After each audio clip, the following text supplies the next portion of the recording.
আজকে হঠাৎ একটা প্ল্যানিং যে ছাদে বসে শশা মাখা খাওয়া হবে।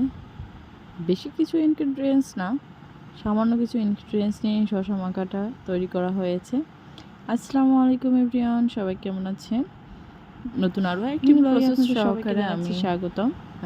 শশার খোসাটা ছাড়িয়ে নিচ্ছিলাম। এভাবে সবগুলোই খোসা ছাড়িয়ে নিব। শশা মাখা খেতে কার কার ভালো লাগে কমেন্টে জানাবেন। আমার কিন্তু ভীষণ ভালো লাগে। এখানে হচ্ছে লবণ মরিচ দিয়ে মাখাবো। এই দেখুন শশা খোসা ছাড়ানোর সাথে সাথে কাড়াকাড়ি শুরু হয়ে গেছে। তো এগুলোই আনন্দ আসলে।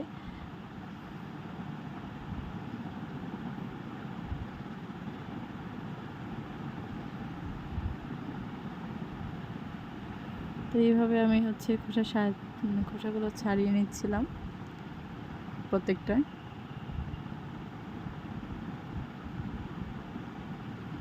এই দেখুন আবারও মানে কি বলবো, এভাবে কাড়াকাড়ি শুরু হয়ে গেছে। শসা মাখানোর তো মানে একটু লেট হচ্ছে, এই জন্য শসাটা খোসা ছাড়ানোর সাথে সাথেই মানে ওটা নেওয়ার জন্য চলে আসতেছে। কি আর করার, দিতে হবে। তো এখন আবারও আমি হচ্ছে এটা খোসা ছাড়াচ্ছি। আর ছাদে প্রচুর বাতাস ছিল, তো এই জন্য আসলে রোদ ছিল, বাতাস ছিল, সব মিলিয়ে আর কি ভীষণ একটা ভালো মোমেন্ট ছিল।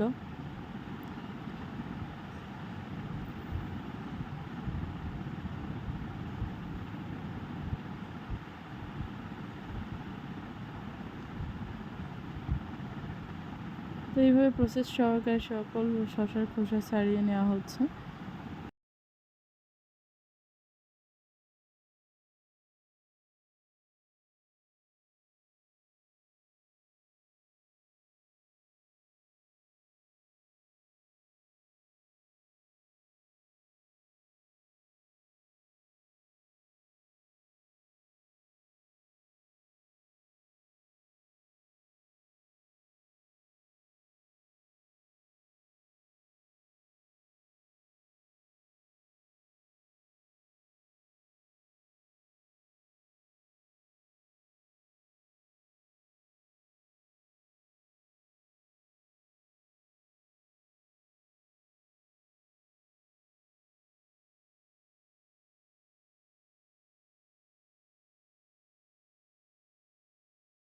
খোসা ছাড়ানো শেষ, এবার কেটে নেওয়ার পালা।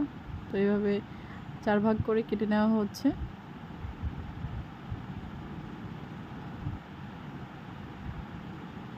এভাবে মাখানো হবে, তাই এইভাবে কেটে নেওয়া হচ্ছে।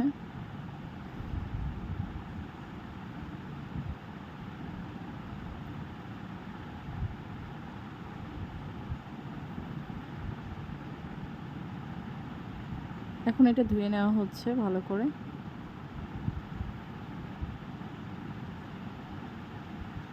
এখন এখানে লবণ মাখিয়ে নেওয়া হবে, সঙ্গে শুকনো গোলমরিচ গুঁড়া করে রাখা হয়েছিল সেটি।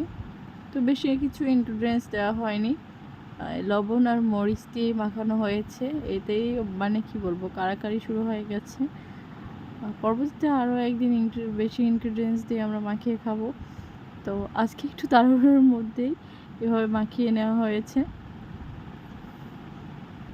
তো আপনারা কে কে এভাবে শসা খেতে পছন্দ করেন কমেন্টে জানাবেন। আর আমার এই ব্লগটি ভালো লাগলে আপনারা লাইক কমেন্ট শেয়ার করে দিন। আমাদের জন্য সবাই দোয়া করবেন, আপনাদের জন্য অনেক অনেক দোয়া শুভকামনা রইল। তো সবাই ভালো থাকবেন, সুস্থ থাকবেন। আল্লাহ হাফেজ।